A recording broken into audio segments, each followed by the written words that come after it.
Hola, ¿qué tal amigos? Yo soy Juliani JC, bienvenidos a mi canal Jóvenes Guiados por Cristo. En esta ocasión voy a leer el capítulo 1 del libro Nada es imposible para Dios de la evangelista Kathryn Kuhlman, siguiendo la serie de videos sobre el mismo. Así que comencemos. Capítulo 1. El que llegó tarde, por Tom Lewis. Tom Lewis, coronel retirado del ejército, es uno de los productores de películas más conocidos de Hollywood. Su lista de créditos en Quién es quién en América cubre tanto espacio como las medallas sobre su pecho. Fue el productor fundador del Screen Guild Theater, fundador del servicio de radio y televisión de las Fuerzas Armadas estadounidenses, del cual fue comandante durante toda la Segunda Guerra Mundial y creador y productor ejecutivo de El Show de Loretta Young.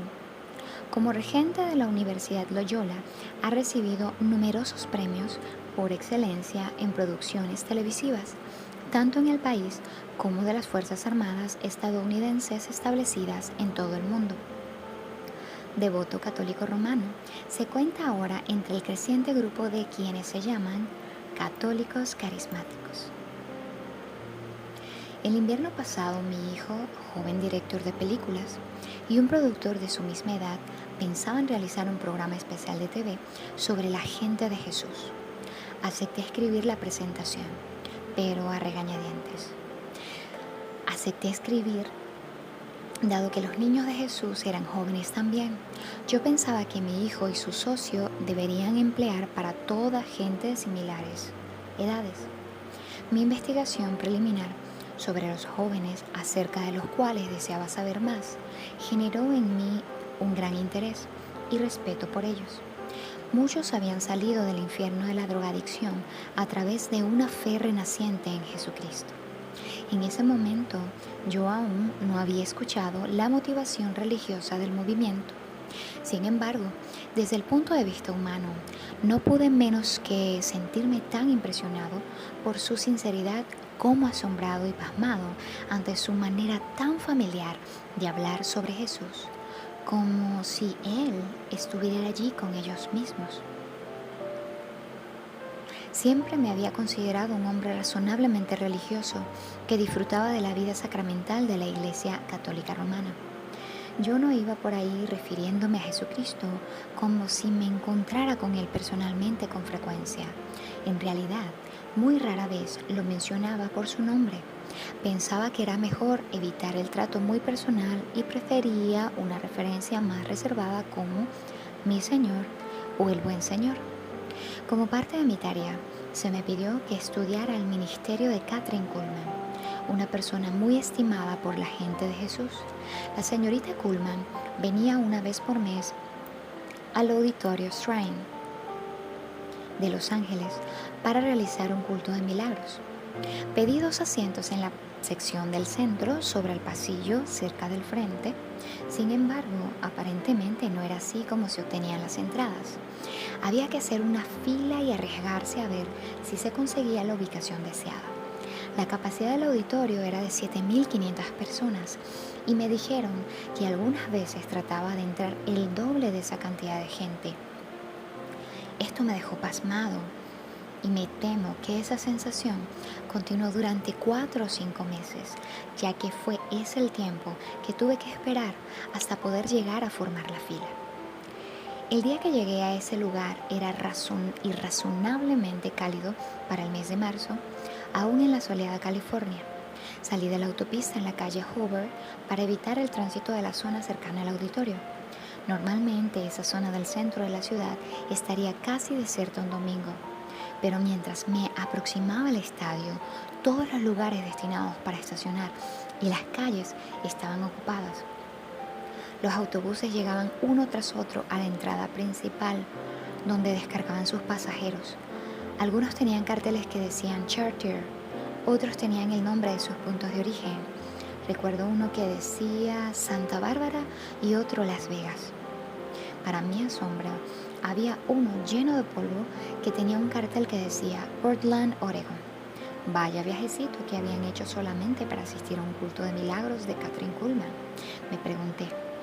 ¿Qué sería lo que la señorita Kuhlman daría allí adentro? No podía ser comida. Había demasiadas personas. Tampoco podía ser un bingo.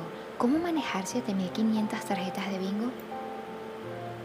Una larga fila de personas en silla de ruedas avanzaba por la calle Jefferson hacia una entrada lateral, por la cual eran inmediatamente admitidas. Algo similar sucedía con un gran grupo de hombres y mujeres con himnarios en las manos. Aparentemente eran los miembros del coro. También había muchos con cuellos de sacerdotes y mujeres vestidas sobriamente.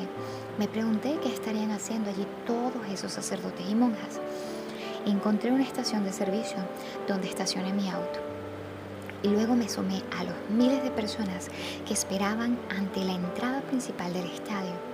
Mi reloj marcaba las 11 en punto. Las puertas se abrieron a la 1. Normalmente yo no hubiera esperado tanto tiempo por nada, ni siquiera por la segunda avenida. Pero pronto comprendí que esa era una definición apresurada. Comenzó a reunirse una gran cantidad de gente detrás de mí y me encontré cerca del centro de una gran multitud. Esto me dio una ligera sensación de claustrofobia, por lo que me centré en tomar notas mentales con las cuales construiría mi presentación. Gran multitud, muy ordenada, varios jóvenes que respondían a las características de los niños de Jesús.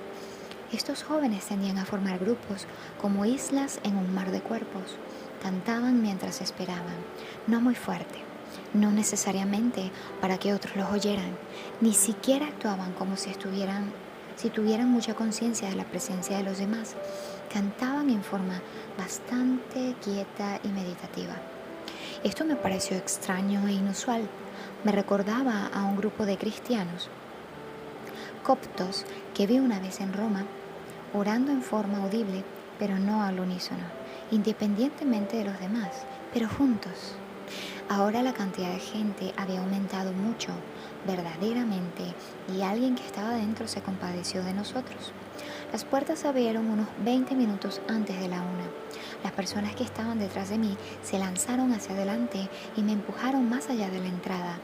Esto me sorprendió porque tenía la mano en la billetera listo para pagar mis boletos. Una señora que estaba justo detrás de mí lo vio y rió. Aquí el dinero no le llevará a ninguna parte, dijo. Pero si le quema en el bolsillo, habrá una ofrenda voluntaria más tarde. Así se comportaba toda la gente en orden, no festiva, como la multitud que asistiría a un partido en el estadio, bastante quieta, no muy comunicativos unos con otros, aunque amistosos, cuando se daba la ocasión para charlar. Encontré un asiento bastante atrás y hacia el costado. La plataforma brillante y muy iluminada estaba llena de actividad. Hombres y mujeres con himnarios en las manos buscaban sus lugares en una especie de gradas que ocupaban todo el espacio. A ambos lados había 2 grandes pianos. Parecía que había cientos de personas en el coro, pero así como entre el resto de la gente, no había desorden ni confusión. A pesar del constante movimiento debido a los que llegaban tarde, el coro seguía cantando como si estuviera en una silenciosa catedral. El director, un hombre delgado, blanco y de aspecto aristocrático, guiaba el ensayo con precisión e incuestionable autoridad. Una anciana de aspecto encantador se sentó a mi derecha. Por la atención que me prestó a mí y a los miles de personas que le rodeaban, era como si estuviera sola en la capilla de Nuestra Señora de la Catedral de San Patricio. Tenía una Biblia abierta sobre su regazo y algunas veces la leía en silencio. La Biblia parecía el equipamiento común de muchos de los presentes. 2 jóvenes sentados detrás de mí tenían Biblias, pero no las leían. Simplemente tarareaban o cantaban las letras de los himnos que el coro ensayaba en la plataforma. Eso no me gustó. Nunca me han gustado los teatros o conciertos o cines en los que participa la gente, sobre todo cuando no se les solicita especialmente que lo haga. Pero iba a escuchar mucho más de estos jóvenes. Mientras tanto, las luces brillantes sobre la plataforma bajaron un poco y se les añadió color. Los colores pastel de los vestidos de las mujeres del coro hacían un agradable contraste con el azul del telón curvo que rodeaba todo. Una vez terminado el ensayo, el coro comenzó a cantar según el cronograma. La mayoría de los signos eran conocidos y muy queridos. Cuán grande es Él, sublime gracia. Los cantantes eran excelentes. Más tarde supe que provenían de iglesias de todas las denominaciones de la zona de Los Ángeles. Sin interrupción, el coro comenzó a cantar Él me tocó. Sentí que una tensa expectativa se apoderaba de la gente. La luz de un spot se concentró en un área derecha del público. Todos se pusieron de pie y aquí y allá algunas personas comenzaron a aplaudir. La señorita Kuhlman, una figura frágil y delgada, vestida con un encantador vestido blanco, subió a la plataforma cantando con el coro.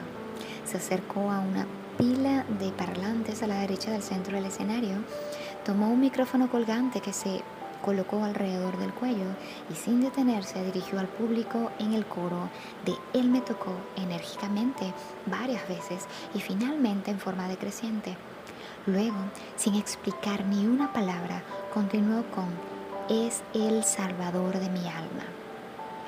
El público y Kathryn Kuhlman parecían concordar en que estos signos eran especiales para ella. Sin explicación, una vez más, comenzó a orar en voz alta. La gente se quedó de pie, con las cabezas inclinadas, siguiendo su oración en silencio. Supe entonces que era lo que había sido distinto en el canto de esas islas de jóvenes que esperaban fuera del auditorio. ¿Qué era eso tan especial en el canto de ese gran coro que estaba sobre la plataforma? Estaban cantando, sí, pero era más que cantar. No estaban actuando, estaban adorando. Y la gente del público reaccionaba de forma diferente. No eran público, eran una congregación. Cantaban a una voz con el coro cuando se les indicaba. Oraban al unísono con la señora Kuhlman. Esto no era un show, era una reunión de adoración. No sé cómo me sentí en ese momento, probablemente impresionado y complacido por haber hecho un descubrimiento interesante. Pronto descubrí otra cosa, sin embargo, que me sorprendió mucho. Una y otra vez, los jóvenes que estaban sentados detrás de mí gritaban amén y alabado sea Dios, aparentemente en respuesta a una oración o a una afirmación. Muchos otros en el lugar hacían lo mismo. Otros levantaban las manos con un gesto de súplica que relacioné con la posición de las figuras bíblicas que se representaban en los vitrales. Ya me imagino a dónde terminará todo esto, pensé. Y automáticamente empecé a buscar la salida más cercana. Una de las cosas que más me molestaba era un joven que estaba en una de las filas superiores del coro. Estuvo casi todo el culto con las manos en alto. Este debe ser el milagro del culto de milagros, pensé. Ningún sistema circulatorio puede soportar la tensión de una postura como esa durante mucho tiempo. Seguramente sus brazos caerían a plomo en poco tiempo. Pero después me olvidé de él. Me olvidé de todos, como la señora que estaba sentada a mi lado. Era como si estuviera en una capilla remota, excepto, tal vez, por una presencia que normalmente no se siente en un auditorio tan grande. Sí, era eso. Había una presencia allí. Y era por eso que esa multitud de tantos miles de personas se quedaban tan callada por momentos, que yo podía escuchar el sonido de mi propia respiración. Era por eso que se perdía la noción del tiempo. Había algo diferente allí. Había amor, específico y real. Sí, y más que amor, estaba esa presencia. Recordé las palabras de una canción de los niños de Jesús. Sabrán que somos cristianos por nuestro amor. Por nuestro amor sabrán que somos cristianos, por nuestro amor. Comenzaron las sanidades, 2 en la fila cerca de donde yo estaba. Los vi antes de que la señorita Kuhlman los llamara. Vi la expresión maravillada de quienes eran sanados. Después, su incredulidad, la comprensión del hecho y su felicidad. Había muchas sanidades en la plataforma en ese momento. Algunos se levantaban de las sillas de ruedas. Una monja paralítica caminó. Hacía años que no podía hacerlo. Vi gratitud en los que fueron sanados. Un agradecimiento tan palpable que casi podía tocarse. Los drogadictos eran liberados y en la evidencia de sus rostros transformados, luminosos, vi renacimientos interiores y regeneraciones morales. Perdí la cuenta de lo que vi porque en algún momento desconocido para mí, dejé de ver y comencé a sentir. Sentí en lo más profundo de la conciencia que poseo. Comprendí que participaba de una conversación, la más asombrosa, desnuda, honesta conversación de mi vida. Estaba hablando con Dios. En algún lugar desde mi interior estaba contándole a Dios cosas que nunca había sabido antes o que no había podido o querido admitir.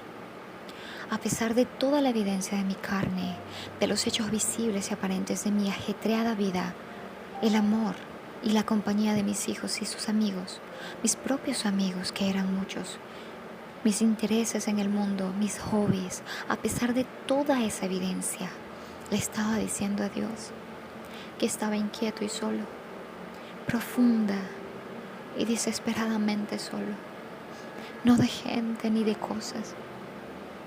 Tenía mucho de eso.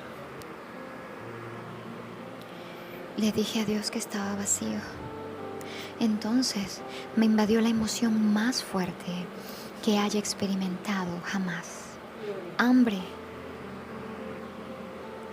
Un hambre salvaje, rudo y primitivo. Vi que la plataforma y los pasillos estaban llenos de gente. La señorita Kuhlman invitaba a aquellos que querían a Cristo en sus vidas a que pasaran adelante, reconocieran sus pecados, recibieran a Jesús como su Salvador personal y se entregaran completa e irrevocablemente a Él. Lo seguí. Me metí entre ellos. Yo, el que no participaba, el que se había hecho solo, el sofisticado. Yo estaba tomando ese compromiso y lo hacía sorprendentemente consciente de todo lo que significaba y de la responsabilidad que asumía. Le pedí a Dios que me librara de temer a esto. Lo ha hecho. Esa noche, mientras volvía en mi coche a mi pequeña ciudad de Ohio, lloré. Lloré durante todo el camino. No me sentía ni triste ni feliz. Me sentía limpio. Durante la noche me desperté y sentí que comprendía instantáneamente y plenamente lo que había sucedido. Me reconsagré a Jesucristo. Observé que no dudaba ni temía este compromiso y me dormí profundamente una vez más, sin soñar. Bien entrada la mañana siguiente, fui caminando desde mi hogar en el campo hasta la pequeña ciudad de Ohio. Me sentía bien, descansado y en paz. Las emociones del día anterior ya habían quedado atrás. Pasé junto a la capilla a la que solía asistir, una capillita de estilo colonial español ubicada en la calle principal. Era la época de Cuaresma. Eran aproximadamente las 11:30 y yo sabía que debía de estar celebrándose la misa. Así era. Llegué a tiempo para la celebración eucarística a la que comúnmente llamamos Semana Santa Comunión. Fui hacia el altar automáticamente y dado que solo había 6 u 8 personas presentes, recibimos la Santa Eucaristía en ambas especies, pan y vino. En vez de volver a la parte de atrás de la capilla, me arrodillé en el primer banco. Fue bueno que lo hiciera. Lo que yo había tomado en mi cuerpo no era pan y vino. No era un símbolo, no era un recuerdo. Era el cuerpo y la sangre de Cristo. Resultado en mí fue el más profundo conocimiento de la real presencia de Cristo. Fue una experiencia de gran e inexplicable gozo y mi cuerpo se estremeció violentamente debido al esfuerzo que realizaba para contenerlo. Jesús, el Cristo, estaba allí conmigo y cada célula de mi cuerpo era testigo de que Él era real. Descansé mi cabeza en los hombros y por un momento el tiempo quedó en suspenso. Dios vive verdaderamente y se mueve entre nosotros y exhala su Santo Espíritu sobre nosotros. Y por mérito de la sangre derramada por nosotros, por su divino Hijo, Él nos prepara todo lo que nos espera en este mundo de dolor y más allá. Alabado sea Dios. Bueno, hasta aquí, amigos y amigas, es el capítulo número 1 del libro Nada es imposible para Dios. Te invito a que abras tu corazón a Jesús, le dejes entrada a tu vida y verás cómo Él la transformará. Porque Él quiere crear en nosotros personas diferentes, quiere mejorarnos, quiere transformarnos, quiere liberarnos. Es su misericordia que está con nosotros en cada momento. Si clamas a Él, en cualquier lugar donde estés, Él te escuchará. Porque su oído está atento a la súplica de aquellos que buscan su nombre. Así que te invito a que compartas estas palabras, esta lectura de este libro de bendición de la evangelista Kathryn Kuhlman con aquellas personas que tú creas que le puede servir de bendición. Gracias por escuchar este video. Muchas bendiciones y saludos.